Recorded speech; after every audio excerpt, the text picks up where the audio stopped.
Parce qu'il faut dire que le racisme, donc la haine, c'est un truc de blanc. Pour justement leur mettre sur les épaules le poids de tout ça.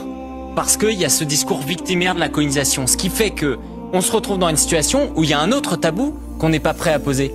C'est le fait qu'aujourd'hui, le plus grand des racismes, le plus violent, mais dont on parle peu, c'est le racisme des Maghrébins envers les Noirs. Ça, c'est une réalité aujourd'hui. Vous allez sur les réseaux sociaux, vous allez sur YouTube, vous allez sur TikTok. Les Noirs vont vous expliquer comment justement les Maghrébins vont être extrêmement violents vis-à-vis d'eux. Des choses qu'on retrouve également au Maghreb. Rappelez-vous, il y a 1 an et demi, où justement la Tunisie avait parlé, disait qu'ils vivaient un grand remplacement. Je le sais, j'étais sur place à ce moment-là.